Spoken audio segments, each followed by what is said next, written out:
Thank you. Good afternoon, everyone. My name is Anuj Sontal from Valorem Advisors. We represent the investor relations of Ion Exchange India Limited. On behalf of the company, I would like to thank you all and welcome you all for participating in the company's earnings conference call for the fourth quarter and financial year ended 2021. Before we begin, I would like to mention a short cautionary statement. Some of the statements made in today's earnings conference call may be forward-looking in nature. Such forward-looking statements are subject to risks and uncertainties which could cause actual results to differ from those anticipated. Such statements are based on management's beliefs as well as assumptions made by and information currently available to management. Audiences are cautioned not to place any undue reliance on these forward-looking statements in making any investment decisions. The purpose of today's earnings conference call is purely to educate and bring awareness about the company's fundamental business and financial quarter under review. Now, I would like to introduce you to the management participating with us in today's earnings call. We have with us Mr. Ankur Patni, Executive Director, Mr. N.N. Ranadive, Executive Vice President of Finance, Mr. Vasant Naik, Senior Vice President of Finance, and Mr. Milind Puranik, Company Secretary. Without any further delay, I request Mr. Vasant Naik to give his opening remarks. Thank you, and over to you, sir. Thank you, Anuj. Good afternoon, everybody. It is a pleasure to welcome you to the earnings conference call for the fourth quarter and the financial year of 2021. Firstly, I hope that everyone is keeping safe and well. Now, let me take you through the fourth quarter financial performance of our company on a consolidated basis. The operating income for the quarter was INR 4452 million, an increase of approximately 27% year-on-year. Operating EBITDA reported was INR 857 million, an increase of 118% year-on-year, and the margin percentage stood at 19.25%, an improvement of 806 basis points. Net profit after tax reported was INR 705 million, an increase of 144% year-on-year, while the PAT margin percentage was 15.84%, an improvement of 761 basis points on a year-on-year basis. As evident from the numbers above, the company witnessed steady sequential improvement in the financial performance. There has been an improved opportunity flow from the international markets. However, on account of the resurgence of the second wave of COVID-19, besides dampening the economic recovery, it has also posed challenges for execution, including disruptions in logistics for material movement. I will now take you through the quarterly segmental performance on a consolidated basis.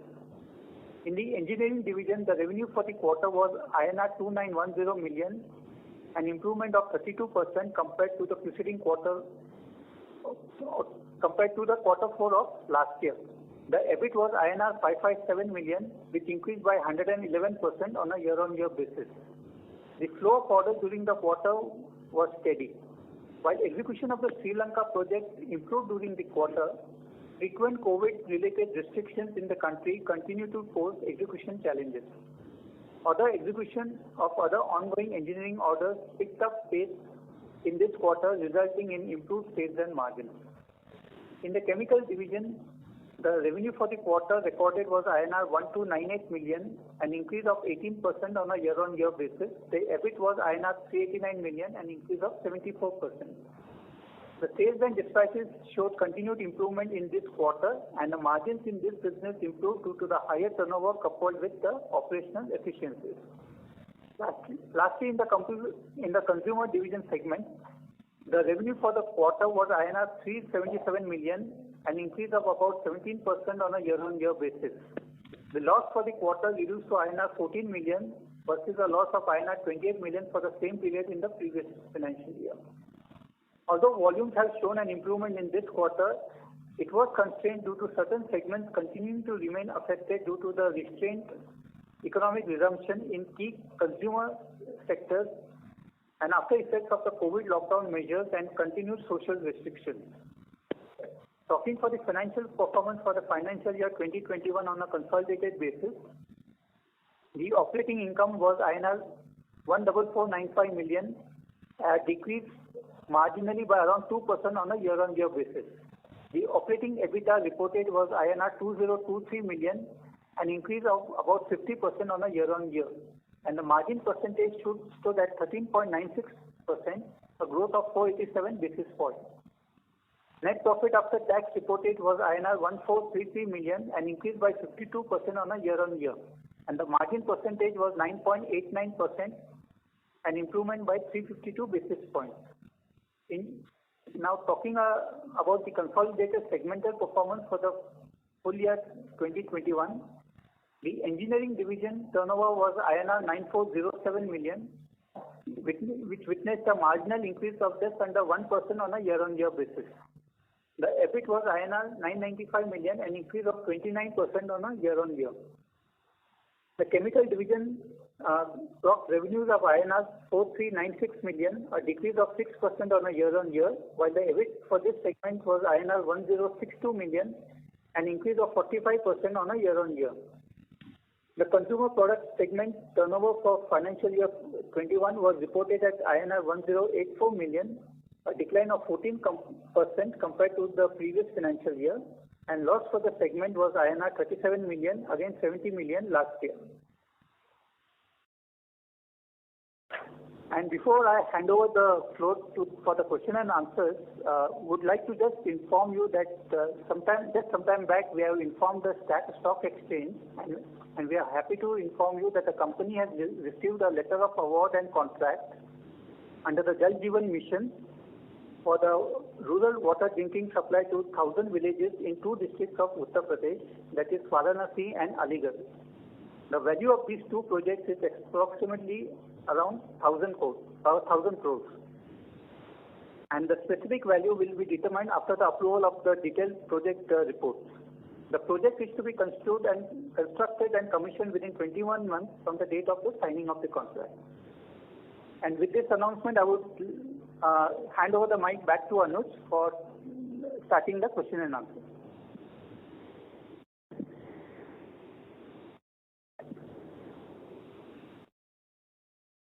Thank you very much. We will now begin the question and answer session. Anyone who wishes to ask a question may please star and 1 on your touchtone telephone. If you wish to remove yourself from the question queue, you may press star and 2. Participants are requested to use handsets while asking a question. Ladies and gentlemen, we will wait for a moment while the question queue assembles.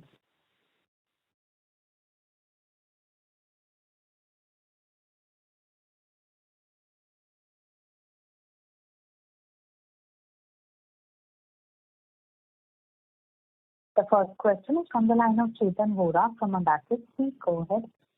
Yeah, good afternoon, sir. Great set of numbers. Sir, I wanted to ask you that what has led to the sharp margin improvement both in engineering and the chemical segment for the quarter? And going forward, how do we see FY22 to pan out in terms of whether this margin improvement is sustainable in nature, or is there any one-off component in that, sir?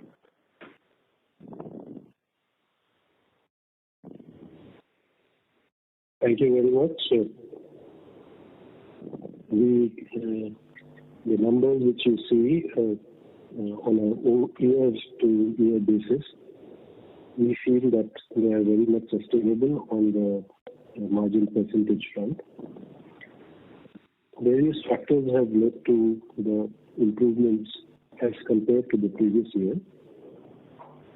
We have seen increased degree of utilization in terms of our chemical setup, and there is improved efficiencies and throughputs which we have got, especially for our chemical segment, which has led to significantly improved margin levels there. Okay. We also benefited from a transient raw material price movement, which was slightly favorable towards us for some part of the year. Mm-hmm. That's as far as the chemical segment is concerned. The engineering segment has benefited from an overall improvement in scale, and we've also benefited because of the various contracts which were under execution, especially during the last quarter. The favorable margin profile in these contracts has helped us to ratchet up the overall margins. We've seen margin improvements across all the subcategories within this segment, for the service business, for the mundane business, for the small-sized engineering contracts, both standard equipment and otherwise, as well as for the larger-sized orders, including Sri Lanka. There is also an advantage which accrues because of the higher percentage of Sri Lanka revenues as a percentage of the engineering segment revenues. So that's how the margins stack up. And as I said in the beginning, we do believe that we will be able to sustain these margins overall for the year. As you all, a lot of people that have been following the company are quite aware that we do see variations in revenues and margins as we move from the first quarter towards the last quarter. And invariably, the last quarter tends to be the heaviest in terms of both revenue and margins. Right. We expect this trend to continue, and hence there would be some variations during the course of the year in terms of the margin profile also. But on an annualized basis, for the FY21, we did nearly about 10% on engineering and 25% on chemicals. Whether those will be like sustainable, I understand the quarter four margins cannot be extrapolated. But on the annualized number, including that the June subpar June numbers, so what should be the trajectory? Just wanted to understand, because so far in the history of the company, these are by far the superior margins. You are right, and we do feel that on an annualized basis, we would be able to sustain these margins. Okay. So the second question was that the visibility which we have, I would put a caveat to that statement. Now, the current visibility we have, obviously, for the engineering contract is not very long, and I can only say with respect to what we are being able to visualize for the current year, FY 21-22, and we'll certainly be able to sustain these margins for this year. Right. So the second question was that we had announced a capex of 100 crores on the chemicals plant towards the greenfield. Can you give some more color on that? By when the plant will be getting up and running, and what is the capacity? You had said that you will be coming out with more details during the quarter four con call. That's right. We have had a review of that project, and compared to what we had declared earlier, we are expecting to set up a plant of a higher capacity, and the capex would go up compared to what we had announced earlier. We will be announcing revised numbers in the coming quarter. As of now, the workings to establish the details are still in process. But as a trend, I can indicate to you that the capex will be higher than the 100 crore figure. Okay. And the last one from my end, the order what you announced just a few minutes back of 1,000 crores, whether it will be fair to assume that that contract would have, on that way, we would be able to make the double-digit margins? Yes, we should be in a position to do so. Okay. Yeah, thank you, sir. That's it for my end. Thank you. The next question is from the line of Pritesh Chheda from Lucky Investment Managers. Please go ahead. Yes, sir. First on the chemical margin, you mentioned that increased utilization and throughput, the top line for the full year is declined. Is there a volume expansion then which has come to, for which you are commenting on utilization and throughput? And what would be the gross margin expansion within this EBITDA margin expansion, and how much of it is sustainable on the annual basis? Because one of the reasons that you mentioned was also benefiting RM. That's right. So we are benefiting on all counts. We are seeing benefits on account of efficiency improvement. There's improvements which you see at the EBIT level is largely contributed by improvements at the gross margin level. Obviously, we have seen significantly improved capacity utilizations as we have moved through the year, and the last quarter was much better than the previous quarters. That's where we have seen the biggest impacts in terms of operating leverage.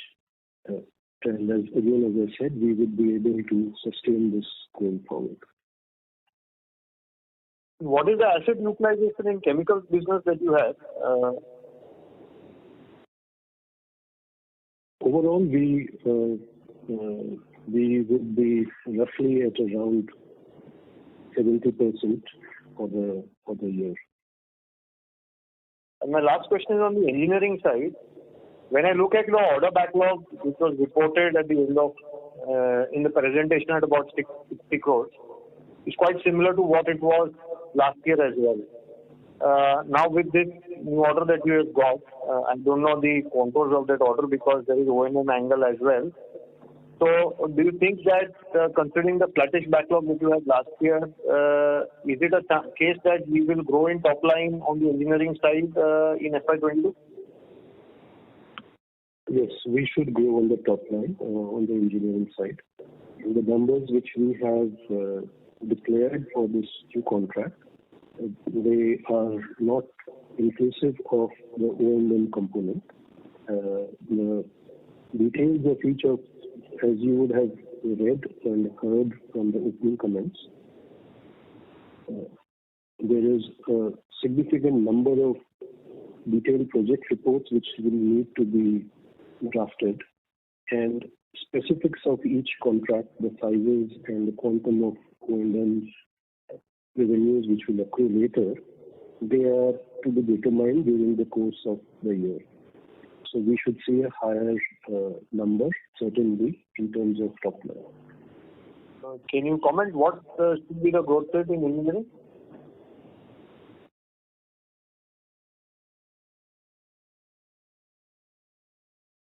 Hello? We would request the participants to please stay connected as the line from Mr. Patni got disconnected.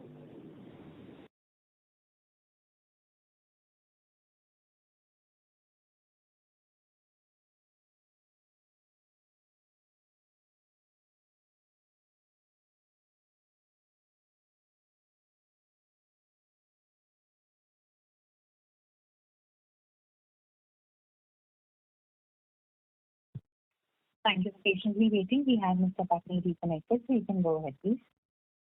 Yes, sir. I was asking on what should be in the top line growth in engineering over the next 2 years. And this 1,000 crore, what I see in the press release, does it mean that 1,000 crore of or the project has to be executed over the next 2 years?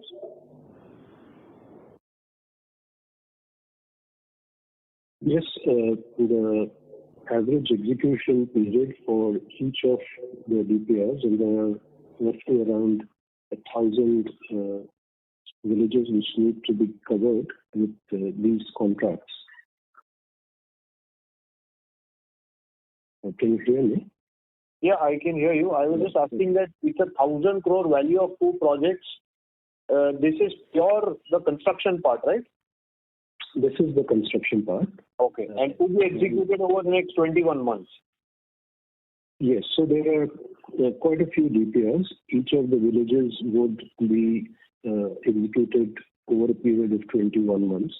Overall contract period would therefore spin a little bit beyond that, as and when each individual DPR gets approved, the execution period starts therefrom. And when does the execution start for this project? As I said, it is 1,000 villages, and each village has got a separate DPR, and therefore each village, as it starts to get executed, it would take roughly around 21 to 24 months. Okay. And it would happen over a period of time. I would expect that the overall contract period or execution period for this contract would be longer than 2 years. And so lastly, usually you don't take government contracts because of the working capital cycle. What in your opinion should be the net working capital cycle in this project, and is there an advance which is there on this project? Yes, there would be an advance on the projects, and as these are distributed over multiple villages and DPRs, as we just discussed, the working capital involvement would also get staggered and the realizations would therefore not be such a big challenge. Okay. Thank you and all the best, sir. Thank you. Thank you. The next question is from the line of Chirag from Adinath Share Services. Please go ahead. Hello. I have a question on engineering order book side. Do we see more orders from this Jal Jeevan Mission side going forward, and we also actively participate in this campaign? Is my understanding correct? Yes, your understanding is partially correct. We are not pursuing this at all places and in all possible contracts and tenders. As we have maintained earlier, we are being very selective in which areas and which geographies we want to pursue, and we do expect to get more orders under the scheme. So earlier, do we executed such similar product in other name or other category for the same kind of construction work? The Sri Lanka contract that we are executing is in a similar nature, and to the overall scope of construction and execution in the Sri Lanka contract is actually much wider. This does not pose a challenge to the company either in terms of technology or in terms of other capabilities. Okay. So, sir, in margin front, like export order generally reward more to us. So, is there any such risk you see in executing domestic EPC contracts? We've been very careful on that front, and only after very careful evaluation we have decided to work on this particular contract, and we do expect that we would get reasonably good margins on this contract. Okay. All the best, sir. Thank you. Thank you. Thank you. Thank you.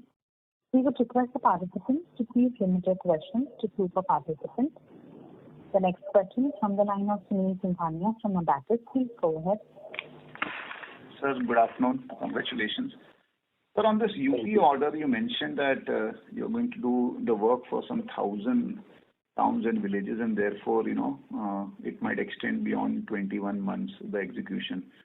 But is it also possible that this 1,000 crore order might also, become bigger as you do the work, because it's almost 1,000 towns and villages? That's right. This is a conservative estimate that we have put forth.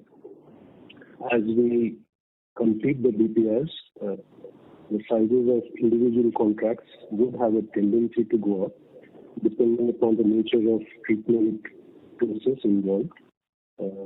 And that evaluation of what would be the specifics of the various contracts would only happen over a period of time. Hence, we have put forth only a conservative. And sir, when do we start execution on this? So we will be starting execution on the DPRs very shortly. But we have already hit the ground running in terms of these contracts. So the initial gestation period for the first of these executions is not going to be very long. And sir, one last question from my side. Now, globally, people are talking about spending by government on infrastructure. Even in India, the same is the case. We have a lot of schemes going on, and now private capex is also sort of starting to look. Plus, obviously, clean water and environment has become now a big sort of a mainstream issue. Are you seeing green shoots in terms of inquiries, and can we expect the order book to significantly go up as we move ahead? Yes, very much. We are seeing a lot of traction in the domestic as well as international markets. The opportunity flow has gone up quite a bit as we hit this calendar year, the international markets have responded to the reduction in the overall level of pandemic. And I do expect that the Indian market would follow through.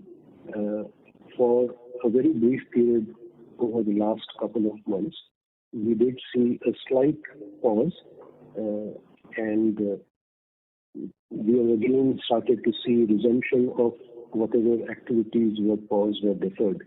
We have not really seen any cancellation of project-based inquiries during this period.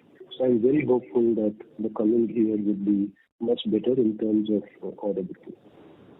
Thanks a lot, sir. Thank you. Thank you. The next question is from the line of Saurabh Shah from AUM Advisors. Please go ahead. Hello, and congratulations on excellent numbers.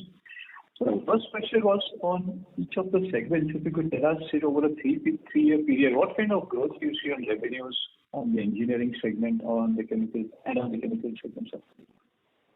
Regarding capacity as well, so what kind of growth should we expect? I understand it may not be even, but what kind of numbers will you put on the growth? Very difficult to give you a projection over a longer period of time. We would certainly be expecting 20% and above kind of a growth during this year on an overall basis. And I would be very hopeful of sustained growth level at a similar or higher level over a longer period of time. But that's a more risky projection to make because the situation is always evolving.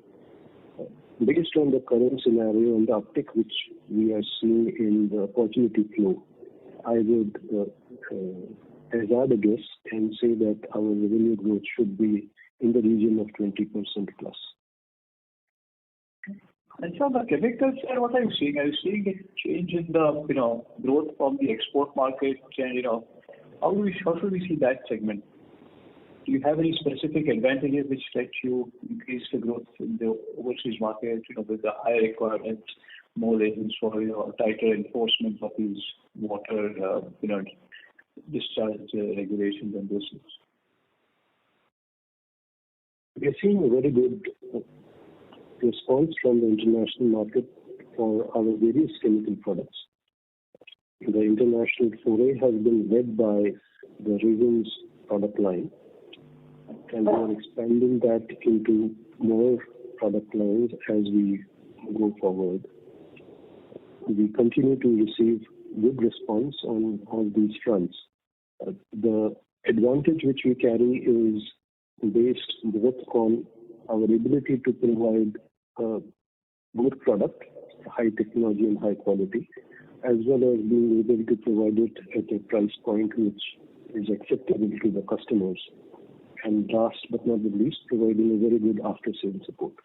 So we do expect that these benefits will continue over a medium to long term, and we will be able to continuously escalate our presence in the international markets. Just really trying to get some more color on that. What kind of technology change do you expect, or you expect any increase in R&D investment to substantial, or on the same basis as the past, it's more incremental to get these kind of opportunities to grow? We'll continue to spend on R&D, and our intent is to invest more and more on improving our overall product line and product profile. I would not be able to really comment on exact quantums which we envisage, but just a direction that we do expect overall growth in our spends on R&D.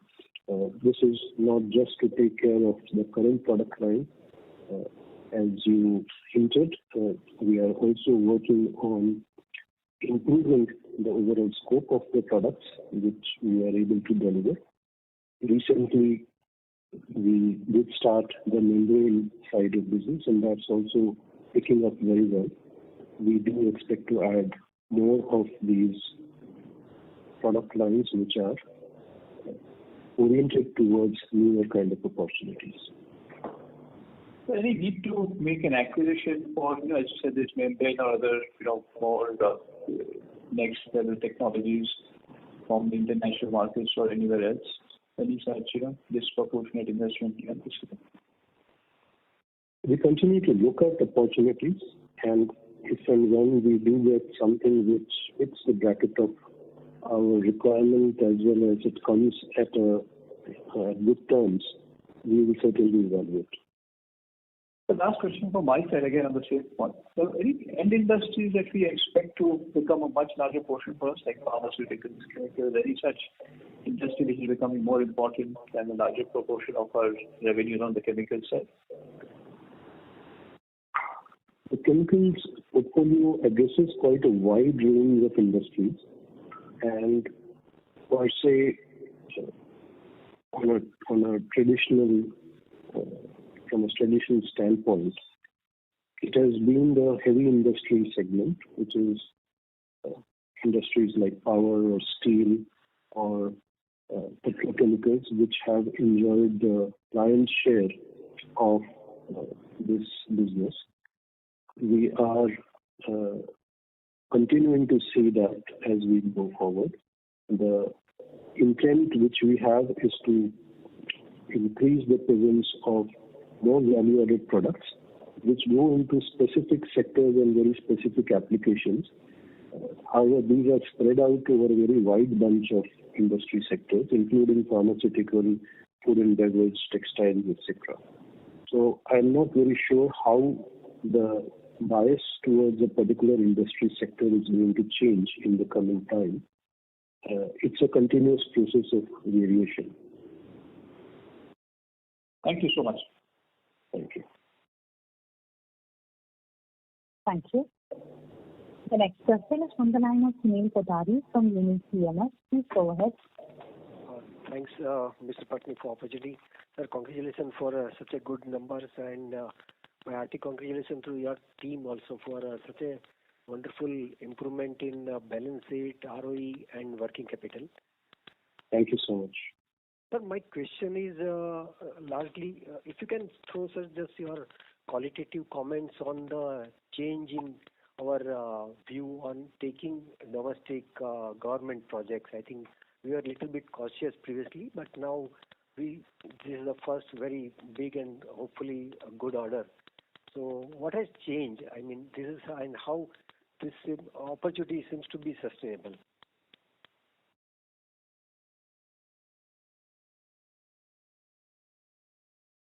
Hello.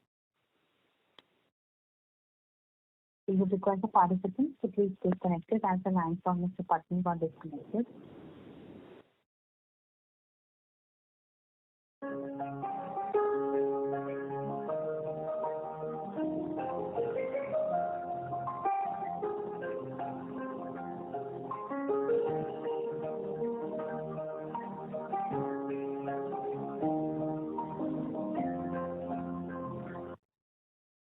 Thank you for patiently waiting. We have Mr. Patni reconnected. So you can go ahead, please. Sir, I was trying to understand is our view has changed on taking domestic and government projects, and what has changed? If you can qualitatively talk something more on this. We've always been very selective on this, and we continue to be. And as far as I can project at this stage, this trend will not change in future. This is a very carefully selected opportunity which we feel meets the risk criteria which we have set for ourselves.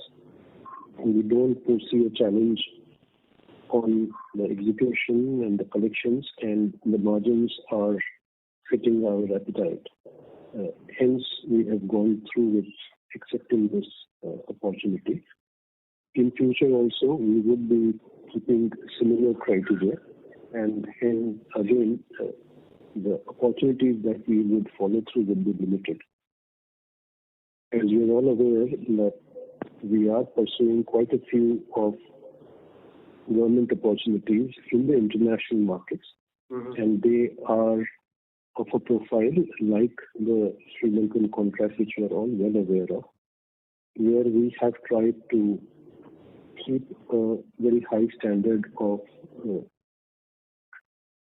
risk mitigation wherever and whatever is visible.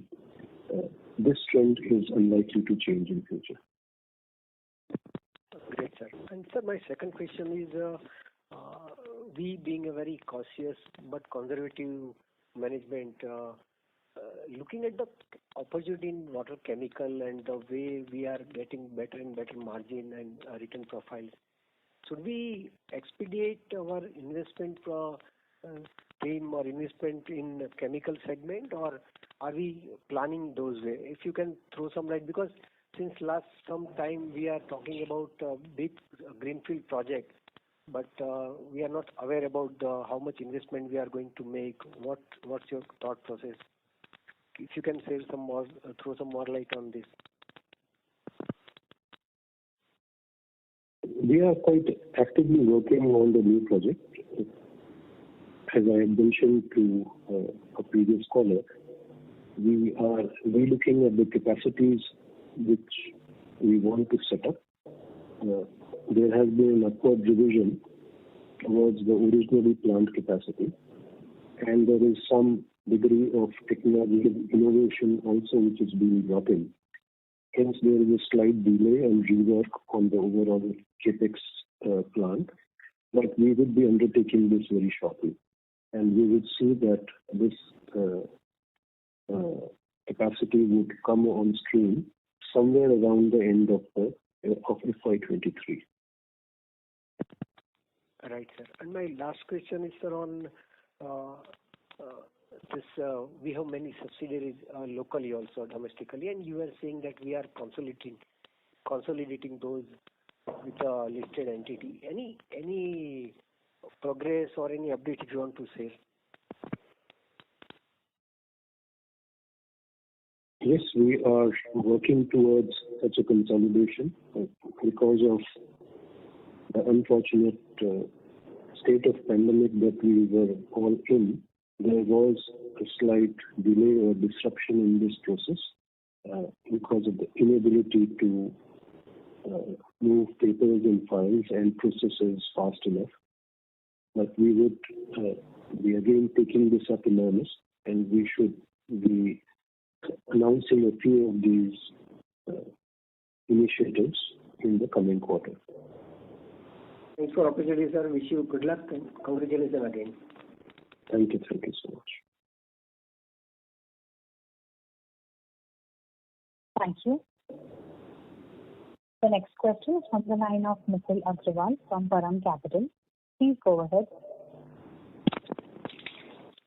Yeah, hello, sir. Yeah, sir, my question is regarding this 1,000 crore UP contract.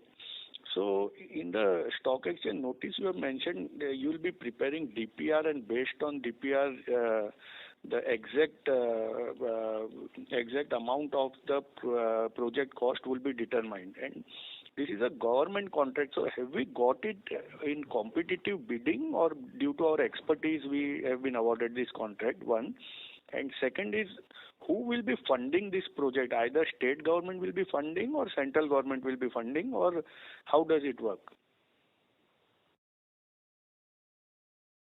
This contract is under the Jal Shakti mission, which is run by the center, and the process of bidding for the contract involved pre-selection of certain bidders based on technical and other criteria, and thereafter it was a competitive bidding which allocated the contract to the winning bidder, and there was not just one bidder involved in this. So there is no risk of, since if post DPR, if the contract, say the cost escalates to what is estimated, there is no risk of getting cancelled or a rethink by the government? No, this is quite a fair process which the government has adopted in this case. That's our view at the moment. That as the DPRs get finalized, the scope of each village and the scheme of treatment which would be deployed would get determined, and the cost of executing those projects would get firmed up. We don't see any risk or challenge associated with this as of now.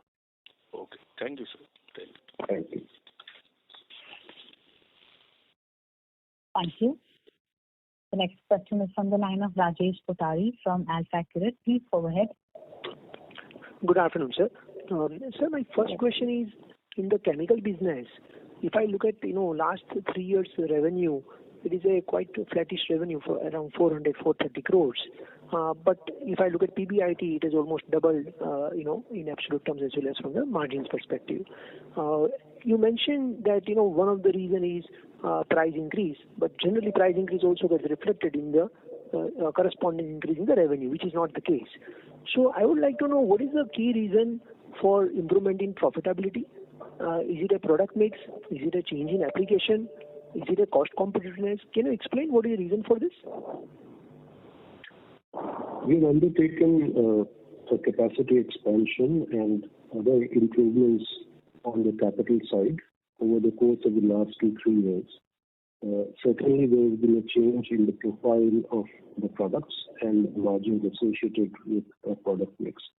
And there has also been, as I had mentioned earlier, improvement in the overall efficiency and throughput of the various plants and equipments involved, which has given us advantage in the margins.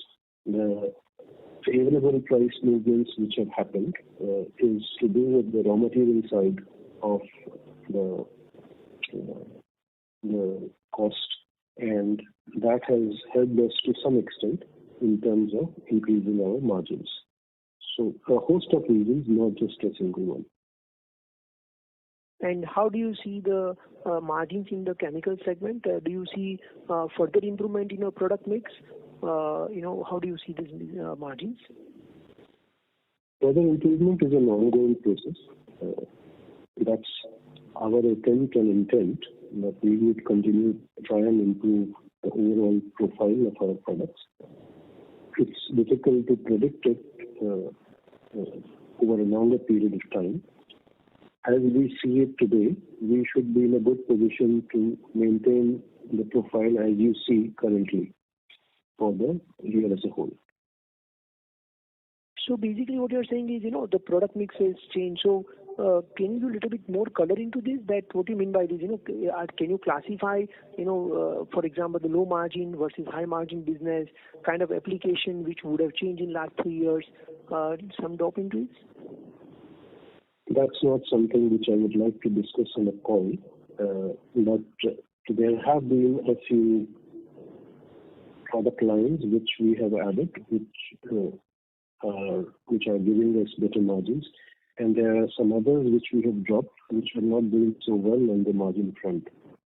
We hope that we will continue to do that as we move forward, and we will be able to call out specific product lines and applications where we are not making adequate money to our liking, and keep adding product lines and products where the margin profiles are better. Great. Thank you, sir. Wish you all the best. Thank you. Thank you. The next question is from the line of Ranjit Sivaram from ICICI Securities. Please go ahead. Hi, sir. Congrats on this set of numbers. Am I audible? Is it the right time? Hello? It's very garbled. I'm sorry, I'm not able to understand clearly. Can you hear me now? Is it fine? Slightly better, yeah. Yeah, sir. You had mentioned there are around 6,000 crores of big pipeline. So these are the major projects, CCL, Barmer, Vizag, IOCL, Panipat, Numaligarh. These are some of the refinery oil and gas projects in the pipeline. So is these included in that big pipeline, or is it excluding that? The big pipeline would include projects from the refinery segment, or the inquiry pipeline, where we are interested. This particular figure of 6,000 also includes the contract which we just announced, which would now move away from the inquiry pipeline into the order book. So the remaining 5%, which are the large projects, if you can, is it largely pertaining to oil and gas, or is it a mix of oil and gas plus municipality orders which you have already won? There are very few in the municipal segment which are included in that inquiry pipeline. There would be a slight concentration of sizes when it comes to the heavy industry, which would include the steel sector and the power sector as well as the petrol and refinery sector. But as such, it's quite a widely distributed inquiry book. Okay. And sir, is there any chance for us to participate with a partner on the Chennai desal, or you don't want to look at desal at this point in time? I'm sorry, it was not very clear. I couldn't understand. Hello, is there any chance for us to participate in Chennai desal with a partner, or we don't want to look at desal at this point in time? No, we are quite happy to participate in. I mean, in fact, we have been participating in a lot of desalination projects in the industrial segment. However, when it comes to the municipal segment, there are various other challenges, as you would know, that one needs to overcome. And we would participate only if we feel that we are being able to overcome those challenges. Okay. And sir, if you can how was the competition for the UP which you have won? Is there any dealings with the state government, or is it completely with the Namami Ganga central team? There is no relation, or there is no dealings with any state government in this project. No, one would need to operate and execute it on the ground, and hence there is involvement with the state government and the district level administration. That's where the projects get identified and the DPRs get created and approved. But in terms of the overall control and monitoring and the cash flow of these projects, these get centralized into the Jal Shakti Ministry. Thank you. We would request the foreign participants to please come back in the question queue for any follow-up questions. The next question is from the line of Faisal Hawa from HG Hawa and Company. Please go ahead. Yeah. So, am I right in making a statement that this whole water EPC and business should see very little competitive intensity going forward, because most players are not that organized, and we have survived decades of almost getting no orders. So our company is now really very well placed to really get a large portion of these orders. That's one. Second is, how do you see the IRCTC opportunity playing out? Because in their annual report, they clearly say that they want to set up at least 7 to 8 more plants. Is there some way that we could participate in that too? Because that appears like a monopoly, water supplier all over India to railway stations. Let me address the second question. Yeah. Hello. We would request the participants to please stay connected as the lines for the management got disconnected.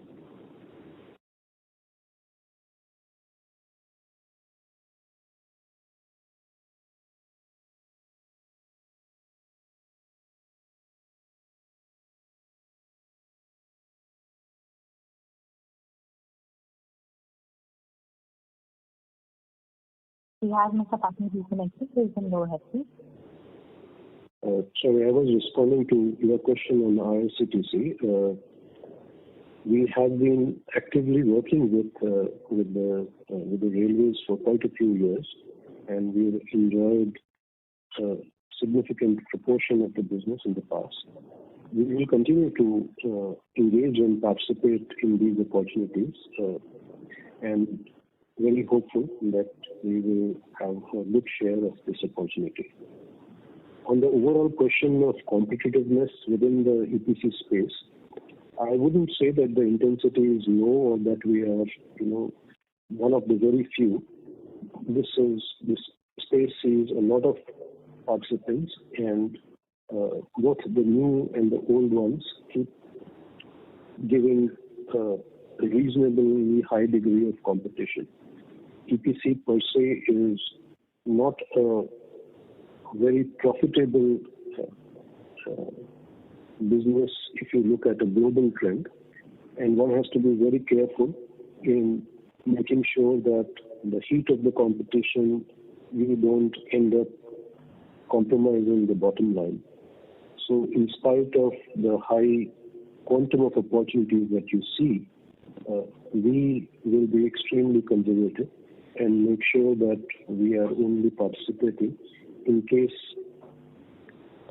the opportunity meets all the criteria with respect to cash flow, margins, and the other filters that we put.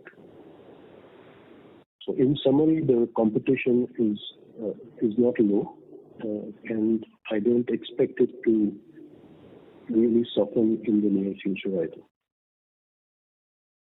Sir, and we have been very conservative in taking orders, and whom we deal with also. So don't you feel that UP is a very tough ball to face first up? We have evaluated the scenario at the ground level as well as the overall commercial and contractual profile. As it would stand today, we feel that we've taken adequate precautions to cover the visible risks, and do hope that this contract will turn out to be a good one for us. Thanks very much, sir. Thank you. Thank you. The next question is from the line of Saket Kapoor from Kapoor and Company. Please go ahead. Namaskar, sir, and धन्यवाद for the opportunity. Sir, we take the consumer product part of the story, sir. What are the reasons that attributes the losses in the segment, and what steps are we taking to reverse the same? What is the product profile there? So there has been a dip in revenue. How do you explain this?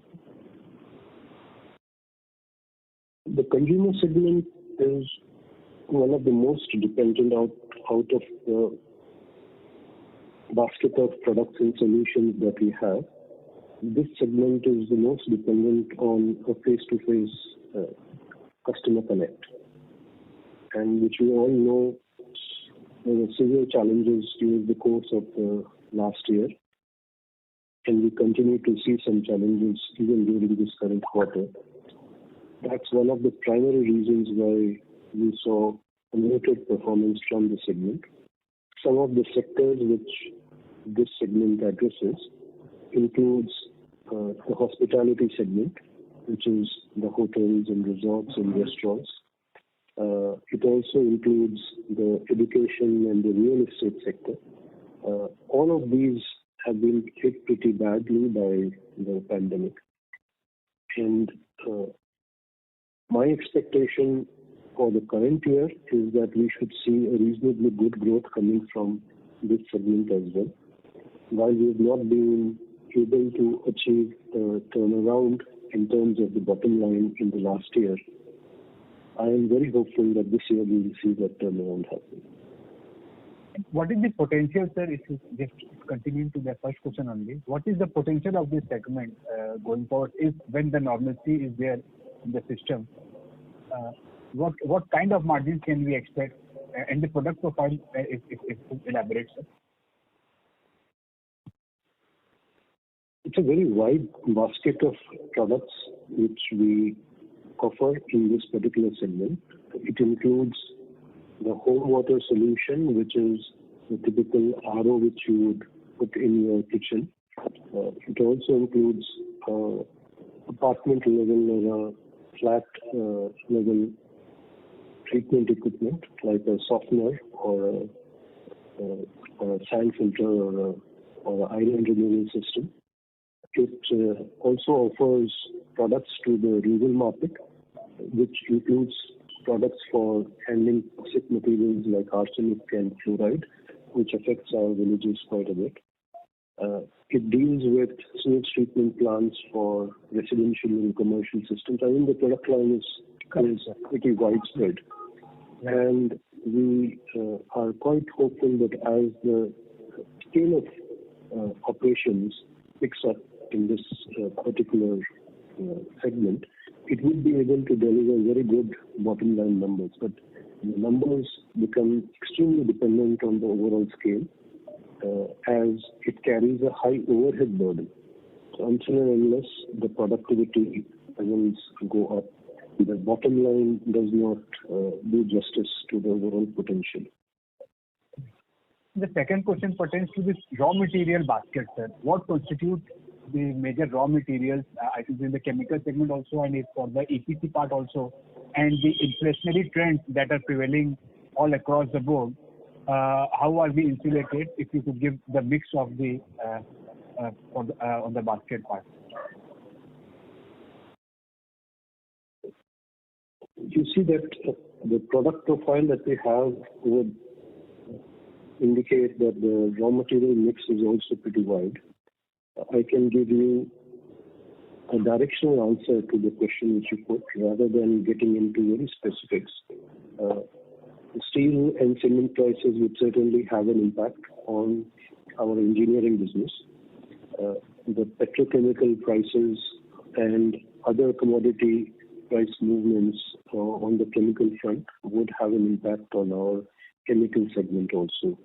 So in the current scenario which we are all aware of, the steep increases and variations in prices that are being seen across various commodities, that would end up having some impact on the margins, and we normally try and insulate ourselves by way of various contractual measures, and also try to make sure that we are able to pass on these cost increases to the customers. This, however, does not happen immediately. There tends to be a small lag, which could be in the range of around a month or month and a half, depending upon individual contracts and customers.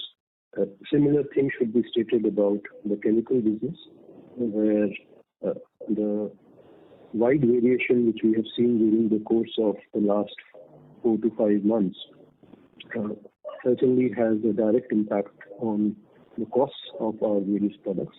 We have been reasonably successful in passing on these cost increases to our customers. Again, as I said, with a small lag. And lastly, sir, if I may allow, so on the Sri Lankan order part, as you have told, there is a similarity between the order which you have executed or is in the annual to be executed at Sri Lanka. What has been the size of the order, sir, and how long you have been there in Sri Lanka? And if you could give the mix of your domestic and the international business in the EPC segment and the order booking. That's all, sir.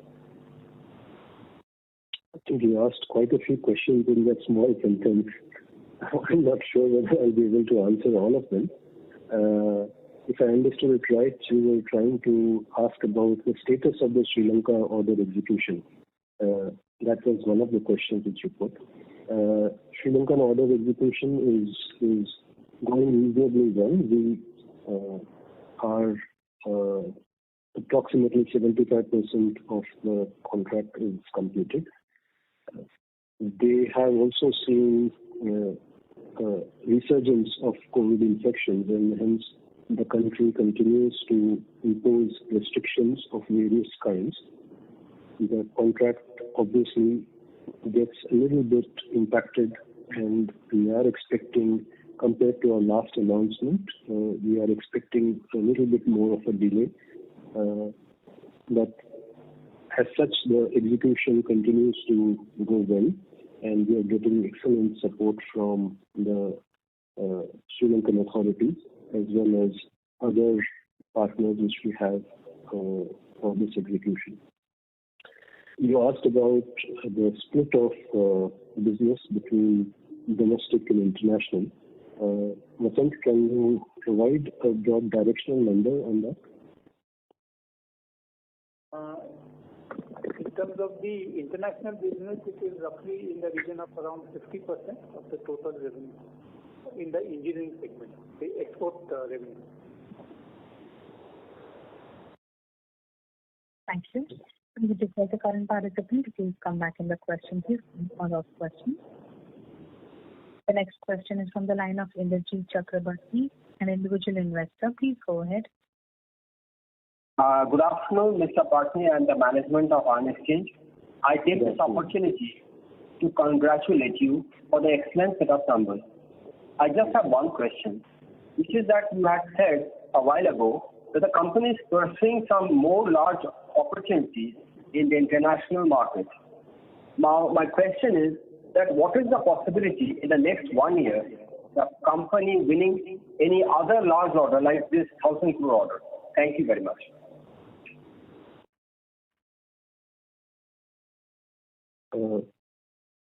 We are quite hopeful that we would be able to announce at least one or two such order wins. But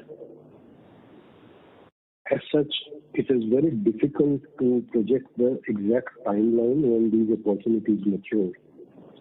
I can tell you that we are at an advanced stage of discussion on quite a few of such opportunities.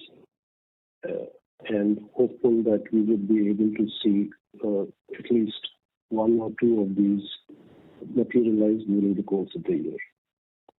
Thank you very much. Thank you. Thank you. Thank you. The next question is from the line of Anil Kumar Sharma, an individual investor. Please go ahead. Good afternoon, sir. Congrats for the great numbers. I have one question. Last phone call, you have mentioned that our company is not listed on NSE. So, if we get it listed on NSE, it will be a great advantage to the shareholder investors. So, is there any process, 100%? Yes, there is a process underway to get the company listed on NSE. Milind, can you throw a brief light on this? Yes, we are in the process of listing our shares of NSE, but due to the current epidemic, we are unable to move. There is a restraint on movement of physical documents, which is a requirement for coordination with the NSE. So now, as soon as the epidemic or the streamlined process is on, we will again coordinate with NSE and try to expedite the process. So, in this current, at least half year, we are hopeful. Sorry? In this half year, at least next half year, by 30th September, it will be done, I think, sir. Is it possible? We are trying to do it as soon as possible, but because of this uncertainty, we are unable to commit any date. Okay. All right. Thank you. Thanks a lot, sir. Thanks and congrats for the number. Sir, one more question I have. Sir, only one question. Do you think that this type of reputation, last quarter reputation, can be there in the this current quarter, or there will be some mishap? Sorry, I was not very clear about the question. Sir, our current quarter results, last quarter, fourth quarter results are excellent. And what do you think in the current quarter, which is going on? There is some pandemic effect is there, or can we expect the same number? Normally, if you look at past few years' trends, the fourth quarter which we have is always one of the heaviest quarters. I don't expect that trend to change. The current quarter, we did get impacted by the pandemic. The various restrictions as were visible across the country, both in terms of the social interaction, the movement of manpower, the logistic challenges which came in. So all of these did have an impact during the course of the current quarter, which is April to June 21. Right, sir. Thank you, sir. Thank you.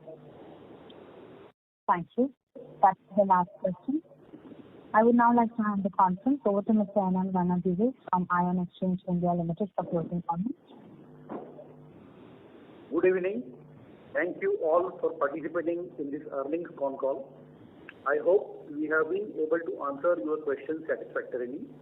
If you have any further questions or would like to know more about the company, please reach out to our investor relations managers at Valorem Advisors. Thank you and have a wonderful evening. Thank you. On behalf of Ion Exchange India Limited, that concludes the conference. Thank you for joining us, and you may now disconnect your line.